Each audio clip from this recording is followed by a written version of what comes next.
Yeah. Hard sports all plays. Hard sports all plays. 365, we making up plays. You talking the game, get you to the days. We're high in the court, the dime in the lane. Variety topics living the same. All presentation, sports information. Hitting the airways, taking the nation. Hard sport all plays, like working your faces. Grace at the field, so tie the laces. Hard sports all plays.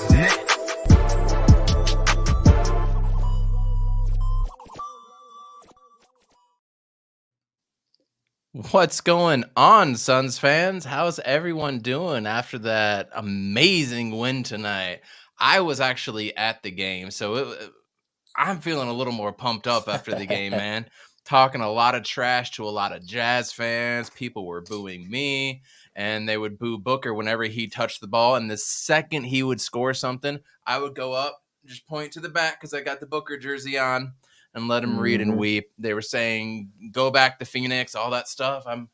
What? I can't hear you. Go back to where? You mean the top spot in the conference? Got it. It was a lot of fun trash talking them and just seeing the Jazz fans interact with a lot of the BS calls that were really going down at the end of the game. My 7-year-old nephew, they don't watch a lot of basketball at their house, which is totally fine. But he leans over to me. Never been to a basketball game, mind you. Never been to an NBA game. He knows sports, but not that much. He leans over and he's like, the Jazz don't even look like they're trying. And that's from a 7-year-old that's never seen the game before. So, there you have it. So that's just the game in a nutshell. But man, that was a lot of fun. Had a lot of fun with the family. And here we are on He's on Fire podcast with the one and only Suns fan, Randy. How are we doing tonight, bro? All right, man. We're doing all right. The anxiety is down. It was going up a little bit. It was getting there towards the fourth when they cut it to 2 points. I was like, we should have threw in Bismack Biyombo a little bit sooner, but that's what I thought. I kept looking around like, why isn't Biz getting up off the bench when Jalen Smith is getting eaten down low right now?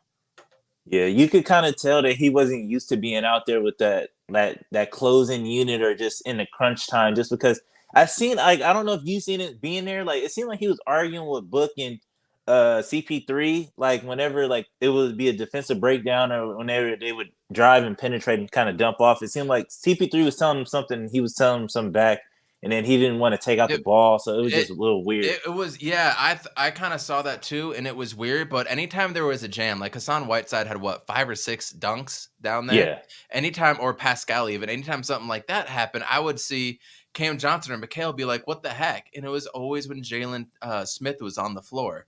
Right. So it's like he wasn't doing something. But in the last 2 minutes, when they tried to do stuff, when they tried to execute the pick and roll and feed it for a dunk, it was fine. Like, they made some sort of adjustment. I don't know what it was in their head, but I saw them do it when they came back down the court. Somebody did this, and then I saw this or something like this. I don't know. Mm-hmm. I don't know exactly what it was, but the next 2 or 3 times down the court, it did not work. And we got our man, Jay Joyce, joining. How's it going, man? 40-point book. Can you hear us okay? What's going on, Randy? What's going on, Evan? I'm doing all right. How about you guys? Late night tonight? All right. It's all good. Yeah, late night. I had a lot of fun, obviously, as you can tell. But yeah, what did you think of the game, Jay? We were just getting into Jalen Smith really just getting abused down low and Bismack not being in. But what was your initial impressions of the game, other than the 40 burger? Man, that's the main subject line of this game is Booker's 40 burger and him outscoring the Jazz in the first quarter, just him by himself. That's really the biggest telltale sign. But Utah's best guy besides Donovan Mitchell on that team is Bogdanovic, or however you say his name, like Bogey. Dude.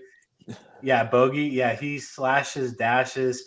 He's he can guard all 5 positions. He can score pretty effectively, and he can distribute the ball pretty well. And when the Jazz have him in the lineup, he can facilitate pretty well. Despite not having Donovan in and some other guys, it's I saw us winning. Like, I went to the game Monday, and I didn't hit the panic button at all. So Ooh. tonight was no different. So Yeah. No, Yeah, I was exactly. panicking. That first one, I was panicking. What? I was like, hey, oh. Randy, like this ain't last year, man. This ain't last year, man. But as I was driving home, I'm thinking like, what can I talk about with the game? What are things that stand out? And I was even talking to my wife about it, and I'm just thinking to myself, this is just the Phoenix Suns. They come out in the first quarter. They want to put the pedal to the metal. They want to run their stuff. They want to play defense, and they want to do all the stuff they want to do, and they do it. They do it at a pretty high rate in the first quarter, unless that Toronto game when we were getting abused on the boards. There's a couple times where we just walked through the first quarter, but then the second quarter comes in the third quarter. They just want to skate. They just want to cruise, man. They really don't want to do a lot of stuff. They just want to try some things that are going to work. Let's try this over here. Let's try that. They also know that the Jazz could be a playoff contender, so you don't want to throw your whole game plan, right? For the whole game, show more on film. You don't want to do that. And then fourth quarter comes, you see them not playing any more drop coverage. You see them switching a lot more. That's when Jordan Clarkson got a couple step back threes that were actually kind of nice. And then 5 minutes come in, and their defense is completely shifted. They're running all of their guys around the elbow, and they're 2 down in the corner. And they ran so many sets out of that. They ran double screens off of the elbow, where the guys on the elbow would come up instead of dual screen. Cam Johnson got a wide open 3, missed it, unfortunately, to go up big. And then a couple times down the floor, what else did they do? They're starting at the elbow again. They go down to the corners and set picks. Those guys come up to the elbows, and there's just so much more stuff going on. What were we going to say, Randy? I was about to say, they love to run like that Spanish screen where it's just like, they come from 2 where the big sets the screen and then Book sets the screen for the big when he rolls and then he pops out for the 3 ball. So they love they love that, like especially late in the game. They love doing that stuff off. There's so much action that they do, whether it's double screens or Book setting the screen and he's going to be the primary scorer, or you look down in the corner, something else is going to be happening when Cam Johnson or Mikal come off it. You know what I mean? They do so many things, and I wasn't worried. Like, I was nervous that we were going to give up the lead because, sometimes some teams just get hot and there's nothing you can do. Sometimes Jordan Clarkson is just going to pop off at 3-4 straight threes in a row. That's just what NBA players do. But I wasn't worried about what we were going to be able to do offensively. Fortunately, we got the dub. And yes, Bees, I was absolutely out there harassing as many Jazz fans as I could. Trust me on that. I absolutely was. It was a whole lot of fun. Talk to me. What else do you guys know, Randy? Going back to the Sticks thing a little bit, like I thought that he was kind of pulling it together in the first, because at first he got dunked on by Pascal. Then I was like, okay, cool. And then he went back and had like maybe 2 or 3 blocks back in a row. So I was like, okay, like maybe he's with it tonight. And then in that second half, he just like, it seemed like mentally, like he just wasn't there anymore, or just like he was kind of pissed off or ticked off or whatever. And I feel like that's something easy about him too. Like whenever he gets mad or whenever he starts barking to the ref, like he kind of gets out the game too. But I was like, okay, like he got a couple blocks and you know what I'm saying? Way to bounce back from getting dunked on. So that's what I saw. And I was just like, okay, cool. Like maybe it's starting to click, but then it was just like, maybe not. Biz didn't play the best of games either. I mean, we had 8 blocks. And if we look at the box score, I would guarantee most of them came from him and Jalen Smith. But he just didn't seem as, I don't know, mobile is the word, aggressive. Mm-hmm. What do you think, Jay? I mean, I went, like I said, I went to the game Monday and I got to see, a Biz sort of play more of the backup, like, I don't know, because on Monday, JaVale, he didn't have the best game. He got put in foul trouble kind of early. And then Biz stepped in and he played great. And I was expecting to sort of see the same thing with him starting. He just wasn't all the way there. I think he was just kind of I wouldn't say forced into certain situations, but it like everything just came circumstantial with just where he was. And hopefully by the time we get to the playoffs, we won't need him to start or anything like that. Right. So right. Really, I wasn't surprised of the lack of his pacing and stuff, because he was our main guy, our main big guy tonight. So Like JaVale looked fine. When I saw him yesterday or the day before, and like when I heard he was out today, I was like, okay, that's strange. Yeah, that's so what I think that was just strange. as a shock for Biyombo. So just to throw him in there, I thought he did pretty decent, and plus he hasn't played like a full game ever since he was with Charlotte last year. So it's like Yeah, he it's, definitely got it's, some it's juice. not a big deal. But He played 29 minutes tonight, 29 to Jalen's 19 minutes for what it's worth. Yeah. I mean, I've for a couple games now, I've been kind of advocating for Biyombo to start and to finish the games. Well, he's been finishing the games, but he hasn't been starting. I just feel like JaVale McGee just has a better chemistry with the second unit. You know what I'm saying? I feel like him and Cam Payne definitely have something going on, and I don't know what it is. And it's like EJ says it all the time. It's like you got to play JaVale McGee in spurts, like 4 to 5 minute spurts. Like you can't have him out there for 10 minutes or whatever the case, because then he picks up fouls. He starts to get lazy. And it's like, okay, like I'm starting to see it. Like he is like literally just an energizer. Just come out there, shoot, and he's like cheap batteries. It's like, you know what I'm saying? Like they'll work for however long, and then they're gonna go away after a while, like maybe after 10, 15 minutes. So that is JaVale. And let's not forget the fact that when he does come into the game on the second unit, he's playing against second unit players too. That's why he looks so good a majority of the time. Like, exactly. Exactly. Yeah, No, you're exactly right. Bees, they were so salty. They were so salty tonight. It was so they're peanut fun butter to hear and them. jealous. They were, man. They were. But then I just kept hearing, we don't have Donovan. We don't have Donovan. It's like, okay, yeah, well, we were missing 6 we beat them last year with them too. Also. But this isn't, if they were playing, it would be a completely different game, and we would be playing a different game too. So that's just a really lazy excuse. But we got D Book. How did y'all feel about that 43, 12, and 4? That was more efficient too. That was the best performance I had. That was the best personal performance I've ever seen from a Phoenix Suns player at a game. I caught a couple 30-point games. Amari had one, Nash had one, Barkley had one back in the day. I never saw a 40-burger from us or somebody else on the other team. That was the best personal performance I've ever seen going to a live NBA game. So that was dope to watch. That was dope. It's just whenever he chucked it up, you just figured it was going to go in, man. It was wonderful to see. That's how it felt tonight. Go ahead. Yeah, it was. Oh nuts. No, I was just adding to that. No, it was definitely nuts to see, but like sometimes I said on my channel, like it was so. Tonight was a little bit reminiscent of those 2017, 2018, a little bit of that 2019 Suns, like where Book was kind of like doing everything, and then like everybody was kind of like sitting around ball watching, or like we had just a bunch of scrubs. Even though like we didn't get a lot of like we didn't get a lot of anything from anybody outside of.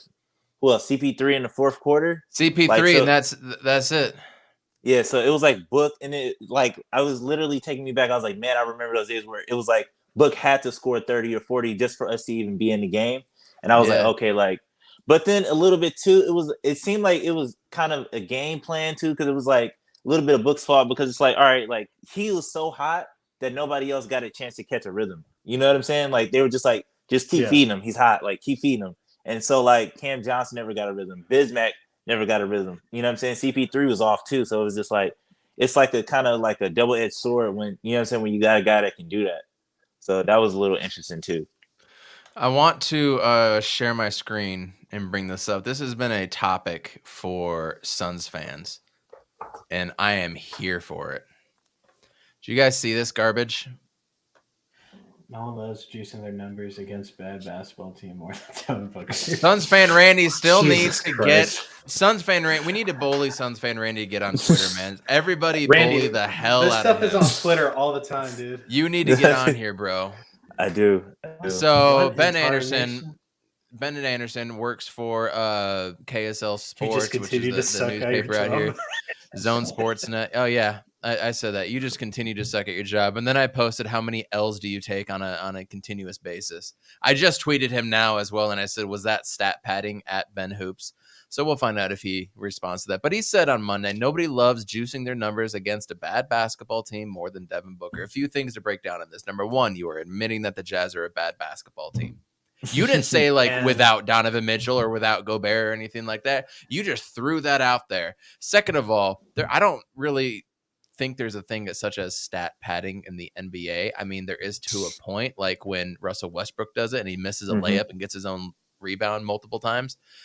But it's like it's against NBA teams, y'all. Like these aren't scrubs in a YMCA. Like this is an NBA team with an NBA coach, facility, et cetera, et cetera. Like I find that hard to believe that you can actually do that in an NBA game unless you are that good, right? You have to be damn good to stat pad over and over again. You know, does Kevin Durant stat pad? Does Steph Curry stat pad? Do we say that? No, you take the shot, you shoot, you make it. Yeah, That's but that's a game of basketball. Yeah, I just feel like I don't agree with what he said, obviously, but like I understand it just because like I feel like whenever Book plays on national TV, like he never has good games. So it's like that whenever we do get a chance to kind of showcase, like, all right, like this is our guy, like he always goes out there and either like shoots really bad or like just has a bad game. You know what I'm saying? So like in that aspect, I understand it. It's like, all right, whenever we do present him, he never really does what we, you know what I'm saying? It's kind of like a Phineas and Ferb kind of thing. It's like real strange. Did y'all watch the ESPN or TNT broadcast, whatever it was on, or did you try to watch Bally Sports or? I tried on Bally, but yeah, I got it on ESPN tonight. I watched without the sound on. I was like doing stuff, but yeah, that's that dad life right there. So Randy, what was what was the broadcast? Were they talking about him or were they just talking about the Jazz? Like they they had Mark Jackson and I forgot it wasn't Stan Van Gundy. I forgot who was it, but it was Mark Jackson. But typically, today like they were kind of on because you know how we all know how it goes like with the national media dudes. But they were gassing them up today. They were saying Book and you know what I'm saying. But another thing too that kind of irritates me about the national thing too is that I feel like they give CP3 more credit, and it kind of makes me kind of resent CP3 because they're like, oh, like yeah, CP3 is the whole entire reason for like everything, and it's just like I feel like we were headed this way, and then CP3 definitely he gave us, you know what I'm saying, like a boost for sure. But like I feel like we were headed in the right direction. Do I think we go to the finals without CP3? No. But do I think that we were headed? You know what I'm saying? Did we go to the finals without Booker? Dude, no, absolutely not. No, exactly. But we would have made the playoffs if DA didn't have that 25 game suspension. I feel like the year before, yeah. So that could have been something completely different. I mean, look, man, we all know the national media is going to do what the national media is going to do, and 9 times at least out of 10, it wasn't Doris Be garbage. I can't stand awful. her. But I will take Doris Burke over Mark Jackson every day of the week and twice on Sunday. I can't stand it, man. I think it depends who you play against because, like, remember when we went against the Nets? Oh my god, it was just a Nets like just man, Bukaki the whole night, dude. Like, yeah, all night. It's and on TNT, I feel like it's the worst. Like it's just like they don't even acknowledge like we're there. Like at times, TNT is really bad. I'm like, talk about both teams. It's not that hard, dude. It's like even with Donovan and Gobert being out, I'll still be like, yeah, like Boyan's good. You know, Jordan Clarkson, he's like the streakiest guy. Like I can talk about those guys. I don't know like what's so hard to like just like talk about both teams. You know. So during one of the plays from the game, and I'm going to share my screen again. This was coming up, and if you watch over here, Hassan Whiteside is going to come and bowl into Jalen Smith. The crowd went crazy when we got the ball because this is when we were going up 4, then down, up 4, then up 2. They would score, and it was kind of going back and forth for about 4 or 5 possessions. Crowd was going wild. It was lit at this point. And this happens. I really didn't see what happened until I got in the car and I saw this replay. The fans were livid when it was called our ball. They were so pissed. I mean, I was hearing everything in the world. I was like, man, I got my little nephews here and y'all are cursing up there. This is BS. I can't believe that Hassan Whiteside has the balls to come out and say this was a bullshit call because Jalen Smith jumped out in front of him. Watch this. He claims Jalen Smith jumped out in front of him and it was a bullshit call. This was offensive as hell. Watch Hassan. Boom. What? And he knocked down your own teammate. I didn't even see that. Has the ball. Watch this. The quote is, on his late foul, Hassan Whiteside said Jalen Smith jumped out in front of him and fell down. That call was bullshit, and I stand by it. Should we watch it again? Let's watch Dude, it he again. hit him like it was like a football pad from a D line. Boom! Like, Come on. Oh, man. that's an offensive One foul, more- dude. All day Right. long, you can't do that. And take away Biases your own dude. aside, and like how is that Ingles sending the screen? That was It looked like Bogey. that was Bogey. That's Bogey. Bogdanovich, yeah. Like he's that's a moving screen too. Like he was Oh my moving God, up Doris, on him. but the Lakers The burst. Lakers burst. I'm telling you, dude, A+. she's bad. Like Mark Jackson, like he's bad, and Reggie Miller, he's really bad too. But Doris, I don't know what it is. It's just it I mean, just I know makes what me- it is, but it's awful. It's frustrating we can't listen to EJ in the playoffs. Yeah. It makes me love EJ so much more. EJ is one of the best color announcers that I can think of in almost any sport. There's some good football ones out there. I love Aqib Talib on NFL. Yeah. If you ever Oh, listen he's to great, Aqib yeah. Talib, Tony Romo, I like too. him. Romo's Dudes that great. keep it real like that. Romo's really Yeah. good. I love listening to the Manning cast. Those guys are funny. The Manning but guys are so EJ, man, EJ is so good. So, I mean, we end up winning 105-97. Booker has 43 on 28 shots. He shot 16 of 28, 2 for 6 from 3. By the way, he's dipped below Isn't the 40% that more mark on impressive? three. Booker's at like 38% now from 3, by the way. That's definitely something to keep in mind. What's the official stat? He is at that's regular season. 37.8 now. Mm-hmm. Remember So, when he yeah. was like at 42? Yeah, and I was like, oh man, he's finally getting it, but I don't know. But he also had 12 boards. I Yeah. mean, the dude is an all-around active, player. you know. If he is not an NBA All-Star this year, do we riot? What are we going to go to NBA offices Yes. in New York with pitchforks? What are we about to do? Because this guy is a certified killer right now. Yeah, I've already If- I've already like given up on it just because like the last I want to say maybe 3 to 4 years, like I've been like super hyped for it, and it's like kind of like your dad telling you he's gonna come get you and then he never comes. You know what I mean? So it's just like at this point I'm just like I'm over it. Like I'm just like the constant disrespect. It is what it is. He's averaging 24.5 points right now. Okay. Last year he averaged 25.6. The year before, which was kind of the bubble year too, was 26.6. Year before that, 26.6. Year before that, 24.9 in his third season. But this year, not only is, I mean, I don't even know if this counts as the game tonight that they added this in, but not only this, he's averaging a career high in rebounds, career high in assists, career high in blocks, career high in steals, career low in turnovers, career low in personal fouls. Mhm. His career high at 3 from 3-point percentage is 38.3. He's at 37.8. I have a feeling he's going to break that clip this year. And he's shooting 43.8 from field goal percent, which is about average for him. He shot 48.4 last year, but he's doing it on one more shot this year. And he's doing it with less free throws, one full less free throw a game. There's a difference in point discrepancy from 25.5 to 24.5. He's doing it with less free throws, so it shows that he's not even getting the calls. And he's doing it in less minutes. He's averaging a career low in minutes after his rookie season. His rookie season, 27.7. Now it's 33.3. What more does he need to do, man? How many times are we going on Twitter? Suns fan Randy's not on Twitter, so he can't even comment here. How many times are we going on Twitter, Jay, and we're seeing new clips of Devin Booker D'ing somebody up? In the last 3 to 4 weeks, we are seeing multiple clips of Devin Booker D'ing people up. That does not happen. What's he got to do? Ever since the Raptor thing, he's just been going on this crazy stretch of like hard defense, just good transition defense. Him just snatching boards. That block of the last few blocks that he's done in this stretch as well. Like before the whole Raptor thing. Like I was like, yeah, Booker's gonna be an all-star, and like, yeah, he can come off the bench, whatever, because we're like, the West is loaded just with big names and stuff, even though they're not having as good as a season as Booker and Chris Paul are. I was like, I'm fine with that.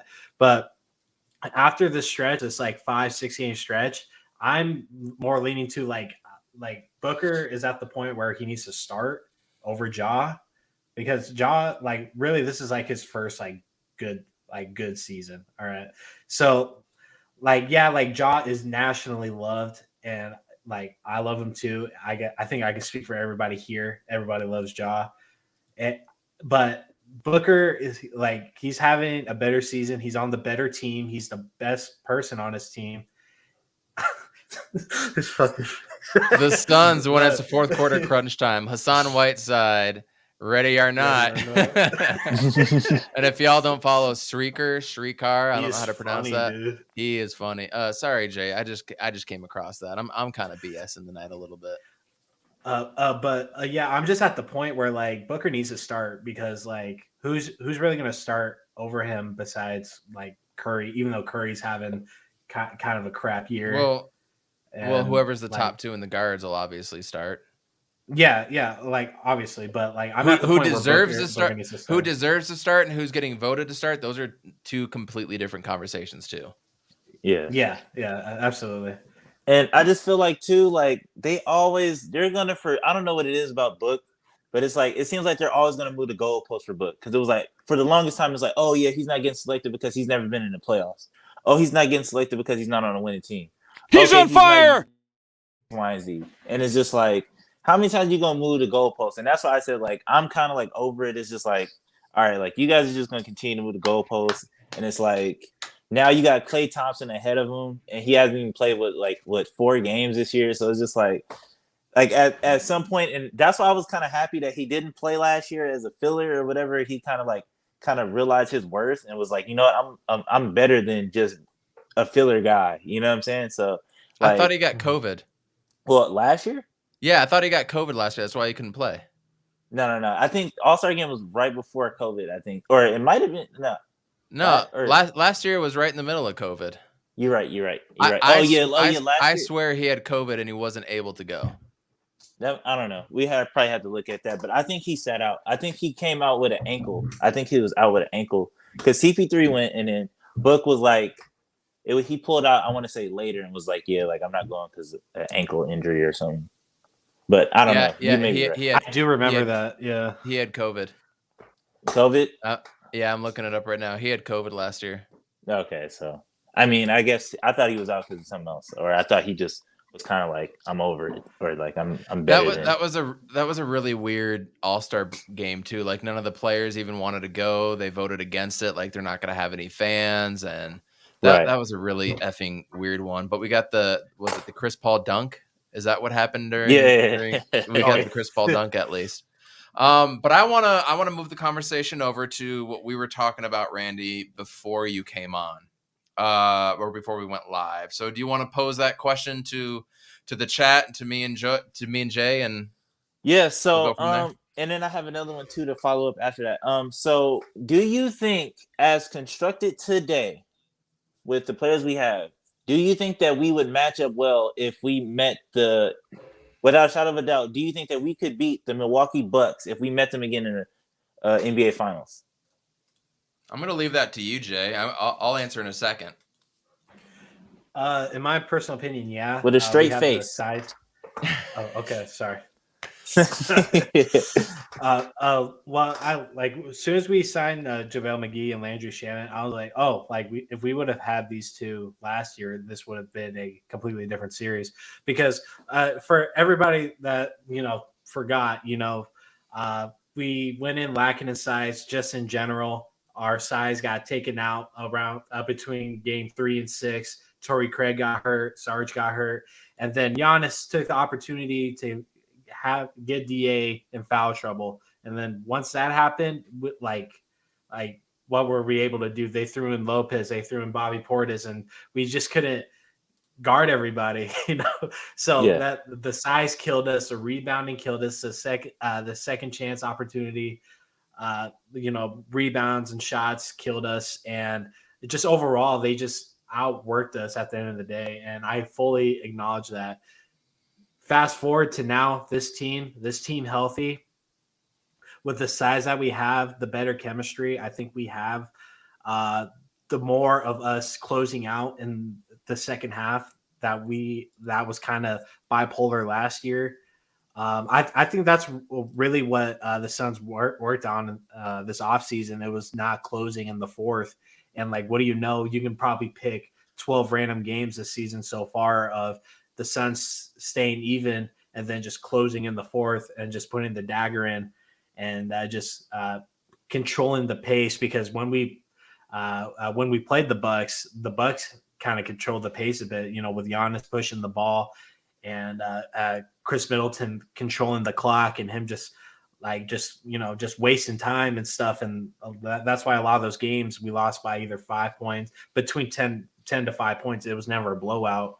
So I think with this team healthy, with the rotation that we have going on, with DA being our starter and JaVale and Biyombo splitting minutes and Cam Johnson coming off the bench and Jay Crowder having that defensive presence, I think we have the edge on paper and then on the court as well. And I think Booker's been a lot better with just protecting the ball. He's not throwing stupid passes as he was last year. He's not overworking himself. He's not doing too much as what he was doing last year that he thought he was going to do. I think what would really elevate this team and that would make me 100% satisfied is if we can get an actual scoring guard on the bench, because that's what also killed us in the finals too. Our bench just couldn't, keep the lead, or they just kind of fumbled that, and our starters kind of had to does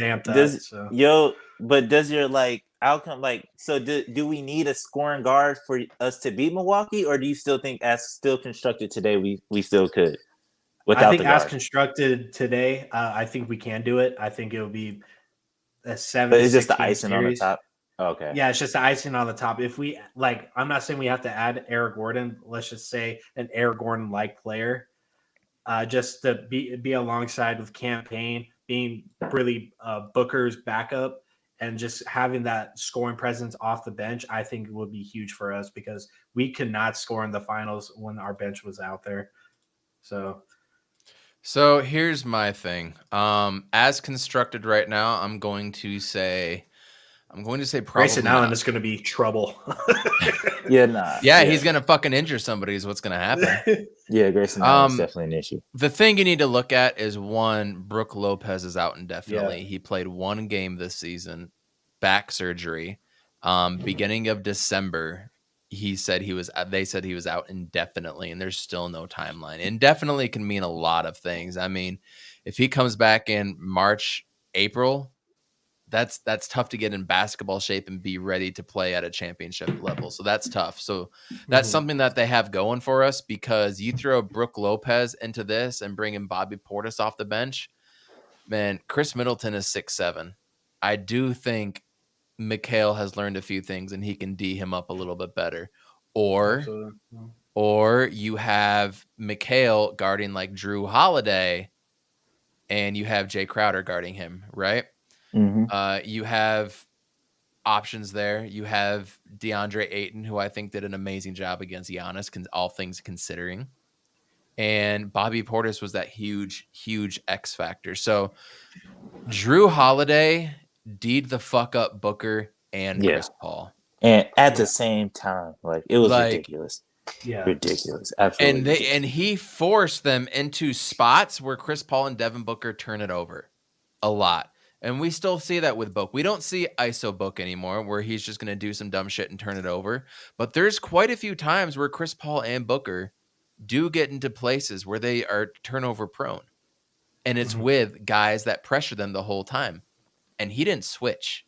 They kept trying to run pick and roll. Couldn't do it because Drew Holiday was not switching off them. So all of a sudden, that shot clock was down to 8, 7, 6. And they were completely out of it. Yeah.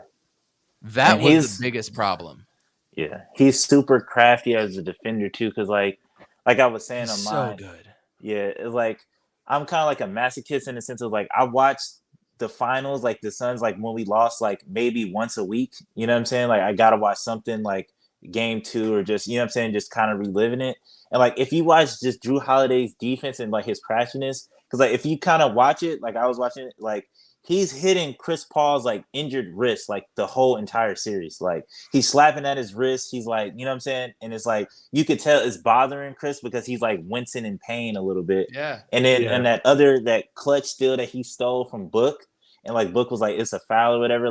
If you watch it, he is so crafty. he doesn't even swipe at the ball. Like he swipes at the inner hand, like his hand is like this on the ball, and he swipes like in between his hands and like slaps it. So it was like I said, he's a really crafty defender, and it's just like he knows all the little tricks of the trade and stuff like that. So his defense is just off the charts. Yeah. And No, and another thing absolutely. too, like why I felt so positive going into that series last year was because the Bucks 3-point shooting and just overall shooting was piss poor, and just everything just started clicking when they went against us. The typical Arizona sport They- thing, the opponent all of a sudden can like just do all this And the stuff. thing is that their coach never makes any adjustments. They just keep letting the same thing happen. You saw it in game 1 and game 2, dude. Like they just didn't do anything, and all of a sudden they made adjustments. Monty never adjusted to that. Yeah. And that was part of the problem too. Monty was never able to get that additional adjustment and proceed to win. I worry about our size overall from a Giannis, Bobby Portis, Chris Middleton standpoint, just because I mean Giannis is Giannis, dude. If we can hold him to under 40, we would have won some of those games. You know what I mean? If you can hold Giannis to under 40, we're gonna be just fine. But Drew Holiday was missing everything, and then Chris Middleton all of a sudden in games 5 and 6 just came out of nowhere and crushed it. And nobody did, and we didn't go up and we didn't try to do anything different. So I don't know if we can go forward and win right now, but on the flip side of it, I also think we learned a lot too. And I'm very curious about how much can we take from those games and go back to next year or this year, make those adjustments or understand the gravity of the situation, the gravity of the playoffs, and go a little bit harder, because in those games, in those 4 straight losses, there was times where I didn't see them playing Phoenix Suns basketball and going all out. And I think a lot of Suns fans can say that as well too. Hey, we've got a new comment. Thanks guys for the likes. We really appreciate it. Keep leaving all the comments you want. And while you're here, subscribe to the stream, which by the way, you guys, we are at 88 subs on our way to 100. So please share this out. Hulk smash the like button and share it out as much places as you can on YouTube, Apple Podcasts, Google Play, what else? Spotify, whatever, Anchor, all the ones. They're all in the link below. I can't remember them anymore. But go to that. We'll read your comments out just like the Suns Jam session does. We really appreciate your guys' support. So, I'm kind of playing devil's advocate there. I can be like, yes, but no. I say no because we let a dude like Bobby Portis be the X factor. So that's frustrating. We didn't have an answer for Drew Holiday's defense, which was the architect of the interrupter of our own offense. And we could not get a rebound to save our lives. So without Brook Lopez there, which Brook was huge. How many big blocks did he have? And how many big time rebounds did he have? So many. I'm hoping if he's not there and the addition of somebody as active as Bismack Biyombo, because let's be honest, Ayton is not as active as Bismack. He's just not. Those can get us the extra possessions here and extra possessions there. But have you guys noticed Chris Paul, Darth Voida brought it up from Suns Jam session. Shout out to them. He brought it up. Chris Paul is not driving in the lane and doing all these things that's going to get him hurt now and going up for rebounds. He's letting other dudes take care of that so that he is fresh and ready to go for the playoffs. I'm a little concerned that he hasn't taken any games off, but have you guys noticed that with Chris Paul? Maybe it's not the killer instinct. He's just being passive, which is probably the game plan. Randy, what do you think? So I definitely noticed it, and you can kind of tell just like every single game, like that's how it goes, because it starts off with him being just like, because I was a little annoyed by it too, because I was like, we need you to be more aggressive.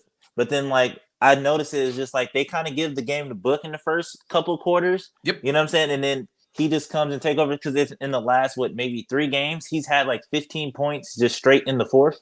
So it's just like, and I'm kind of okay. I've learned to grow to be okay with it, because it's just like, if you're gonna show up in the fourth, then I guess that's the most important time for you to show up and not let the lead or like not let like them pull too far ahead or whatever, or get too much momentum.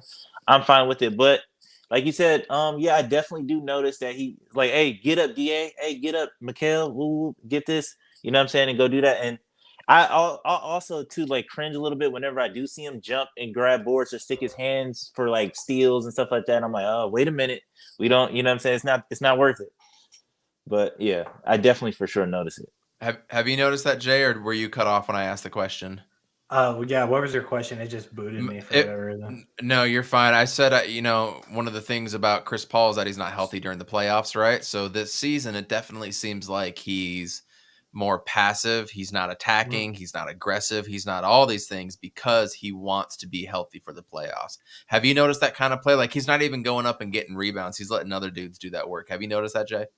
Yeah, absolutely. Like he shouldn't be getting rebounds in the first place. He was very productive last year. I was actually surprised how productive he was last year.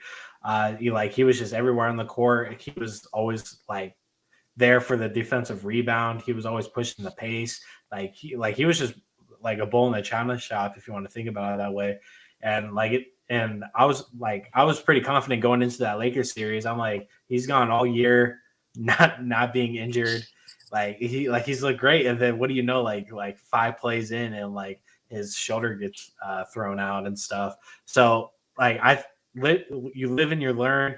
Like what happened to him when he played for the Rockets, that was a freak accident. Like that shouldn't have gone down that way. He just has a bad stretch of luck. I don't think it's just his body giving out on him. I think he tries to do too much, and I think he's starting to pace himself. And plus, he changed his diet, and he looks great. Whatever he's doing, it's working. He's getting everybody else involved. Like he doesn't need to be down there with Biyombo and God forbid any other 7-footer coming down right over him, and he's trying to poke his hand in there trying to get something. Let Cam Payne do that when he's on the bench if we need a couple steals, So it's like there's no need for him to do that. Like I love what he's doing right now. He's just facilitating. He's like Cam Johnson has been able to shine. Mikal in a couple of games, dude. He makes Biyombo look like a top 10 center right now. He's just feeding him on the short roll.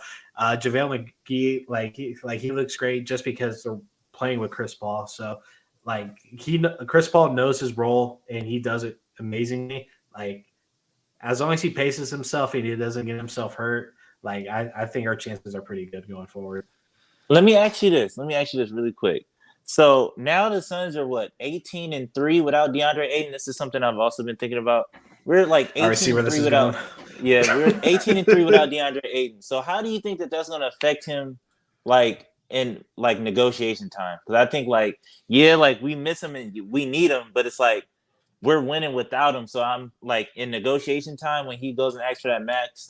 I imagine it's not going to go over pretty good for him. So how do y'all feel about it? I trust James Jones, and I'm just going to leave it at that. Whether he signs him to a full max, whether he lets him go, I think we need to keep the core together, and I think we need to do it because, Biyombo is doing pretty much the same things that DeAndre does at times when he's scoring 16 points and getting 10 boards. That's exactly what DA does. Tonight, he only had 12 and 6. So obviously DA is more consistent. I just feel like that money could be spent elsewhere because it's a guard-driven league, man. It is a guard-driven league, and I would love nothing more than to get one of these dudes like DeJounte Murray or whoever it is in another 2 years and not be swallowed up by a dude that's going to average 20 and 12 when everybody says, oh, but his defense. Motherfucker, all these NBA teams score more than 100 points a game. What the fuck you talking about? Defense. We need offense. It's an offensive league. You can find filler role player center guys like a Brook Lopez, like a Robin Lopez, like a JaVale McGee to come in and play hard defense and get rebounds. You can find dudes that do that. Can you find everybody that does what DA does? No, I don't think so. Do we need everything that DA does?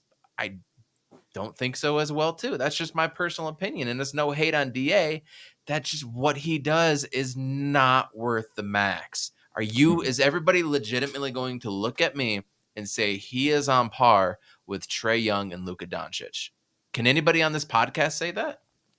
No, not absolutely. And I think you might be comparing him in the wrong way, though. Ooh, do tell. I'm curious.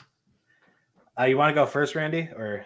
I was just about to say, I don't even think he has as much potential as MPJ. Like, because MPJ also got a max, and I feel like in like maybe 5 or whatever years or whatever, I think MPJ are probably better than DA. But go ahead. But I don't know about that, dude. But like his back is his back gonna is ruin his career. So like I pray that he becomes a great player. I liked him in college and stuff. So, but like I think when you compare DA's max situation to like Luka and Trey, I understand it, but I just feel like you're comparing it in the wrong way. Like, yeah, obviously Luke, like guys like Luka and Trey are max players, right? But since it's so guard driven, don't you think it's valuable to have a center that can like really put the ball, like really play the offense well and have great defense too? Like the whole league is so stacked with guards and guard play and two-way players and 3D guys that there's little to no good centers. So I think if you have a top 5 center, you're right. That puts your team up a million notches. Why do you think Utah's so But he's not. relevant? But he's not a top. He's not a top 5 offensive center. He's not overall. Overall, no. But he's a dude that can guard Jokic. He can go out and guard Embiid. He can go out and guard these other dudes that we are going to meet. These big guys that are just inevitably going to show up in the playoffs, right? Yeah. He is a dude that can go out and he can do that. I mean, dude, if we did rely on JaVale McGee and Biyombo to go against Jokic. That's what I'm saying. It's like would you rather like go in without him because Biyombo can do a couple things a little better than DA can? And JaVale just coming off the bench or however you want to arrange that? Or would you rather go in with DA knowing the system, knowing how to facilitate with Chris Paul, putting in that early set tempo and his performance against the other great bigs in the league too? Like I'd rather have that. And like, if you want to get into max talk, like that's a different conversation, but like, I'm just saying that's a guy that you want on your team, especially how guard driven this league is, to have someone like DA in that center pocket that can actually step up to them. If go ahead. That's why I think we're going to be strong armed into having to re-sign him, to whatever he wants. I think so too. I think it's going to be because of circumstance, but it's just like I said a couple episodes ago, I think DA is just kind of irreplaceable unless if like Embiid was like, hey, I'll come over, but like that isn't going to happen. Like I'd rather have DA than not have him and go in with like JaVale, Kaminsky, and Biyombo. Honestly, if we win the ring this year, we can have a different conversation about the whole DA situation and depending how many games he plays and his performance. But go ahead, Randy. Nah, because I'm just torn because I just like Evan said, like I don't like the idea of being strong armed to like, all right, like now you have to give me this because like, you know what I'm saying, we're kind of forced to. But like, I don't know, like yes, he brings a lot of things, but it's like he does also have a lot of, I wouldn't say a lot of flaws, but he does have a lot of like things that he does need to improve on. But I feel like with him being out or like not having him available, I feel like it would kind of force everybody else to be better. You know what I'm saying? It would force Cam Johnson to be a better rebounder. It would force Mikal Bridges to be a better defender and not let people go by or whatever the case may be. So I do think that without him, that it would definitely elevate everybody else around. So like maybe it would kind of pick up. But I do think that, like you said, it's like an easier trip where it's like it's less problems with DA there, 100%. That is a lot of good points right there. We're about to wrap it up here because it is late here. It is late everywhere. I'm still on a cloud 9 a little bit. There's something about being an away fan going to arena that's just so damn satisfying when you come out with a win. You know, when you go to home games and you win, it's kind of cool. Everybody goes home, cool. But when you're the away fan, it's awesome. But we do have 2 big games coming up before our next podcast, which is going to be Sunday night. And we're hoping and praying that Amit can join us. He hasn't left. He hasn't left. He's still with us. He is just living his dream, coaching his son's, 6-7-year-old team. Nothing wrong with that at all. So he's a little busy on Wednesdays now. So Friday night, We play home to Minnesota. We get to see Ant Edwards. We get to see Cat. And we get to see our favorite defender of all time. Y'all know who I'm talking about? Patrick Beverly. Patrick Beverly. There we go. Patrick Our Headbutt number one Beverly. favorite defender, along with D'Angelo Russell, Malik Beasley, and company. So Minnesota's kind of made some noise recently. They're a really talented team. If you sleep on them, I mean, just the other night, Anthony Edwards dropped 40 on the Blazers, right? Mhm. So they've found a few things out. They're still, I mean, they're not a great team, but they can come out. Last year, Anthony Edwards and Cat both had 40 burgers in the same game against us. Yeah, that was so ugly. And That's still won when that. DA was playing and everything. So they're coming off game of was 2 wild. wins. They play tomorrow night, by the way. They play the Warriors tomorrow night, and then they play us off of a back-to-back, obviously in our favor. Who knows if DA is going to play, JaVale, any of those dudes. How are you guys feeling about the Minnesota game real quick? Are you feeling confident, Randy? I'm feeling pretty confident, but I do think that we're about due for a loss, even though like I've been looking at the standings and stuff like, all right, we can afford to lose a few and be all right. But I do think that if we don't get one of the pieces in either Crowder or campaigners, like I don't think that we could win against Minnesota like we won against the Jazz tonight. Like if we go out there with the same kind of energy and effort and you know what I'm saying, the pieces, I don't think we win that game against Minnesota, especially with Cat down low. Yeah, I don't think we win that. What do you think, JJ? That is interesting. I'm actually gonna counter you. I think this game will show how deep and how versatile our bench is, considering everybody that we have. That if DA doesn't play, and hopefully McGee he'll be back, but if we can go into this game and actually win and have like a nice win, a nice little clean win, like 5-10 points or something, I think that would be pretty impressive. Mikal might have like a showing. He might have like a little nice game. And Mikal needs to step up. He had like 8 points tonight. Man, for real. Yeah. His offensive, poise has gone down a little bit just because he hasn't been aggressive on that end. But I think if the Suns actually pull out and win this game, considering everybody that's out, I think this would be a very impressive, underestimated dub on the schedule. So. Yeah, I would completely agree. And real quick, just to put it into context, let me zoom in a little bit. They are in the Nice 7th little seed cushion right now. there. They're in the 7th seed, 24 and 23. They're only 2 games back from the 6th seed. So they're close. I mean, they're not far behind from Denver, from Dallas. I mean, they're really 5 games from Utah. They're not that far behind from really getting in the thick of it, and I really thought they were going to make a jump this year. So after that, on Sunday, we're going to have another post-game pod on Sunday because we play the Spurs again. It seems like we played them quite a few times this month or something like that. So we play the Spurs again. We already played them like 3 times. Yep. I'm more confident against the Spurs just because we've beaten them so many times this year, but always fun to watch DeJounte Murray. And we have another Thad Young watch, by the way, because of all the trade rumors early in the year. Game of the week next week, though. Tuesday, we play the Nets, and let's hope that at least Harden, and since it's at the Suns, maybe we'll see Kyrie. Maybe we'll see Kevin Durant, too. Kevin Durant's making his way back. I would love to see that game. I'm going to that game. But we need guys back. We need our team back. We need DA back. I mean, even if we just got Jay Crowder or DA back, I would be happy. I bet you Campaign's going to be out for at least another 2 to 4 weeks.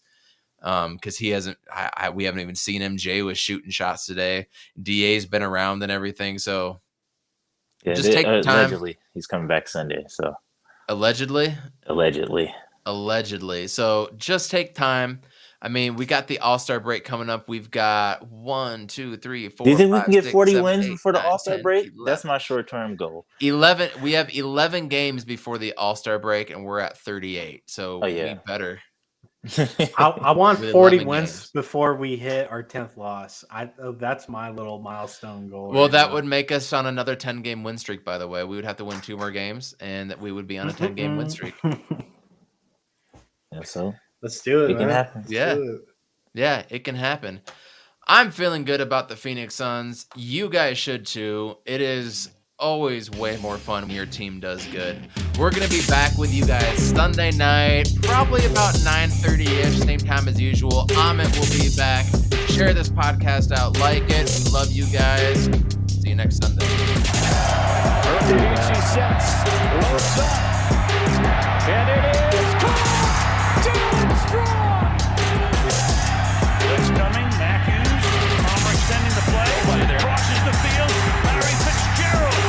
Larry Fitzgerald is insane to the 4-yard line. Crowder looking, throws it alley. Oh! He puts it down! He puts it down! They're getting a little wobbly. But it's down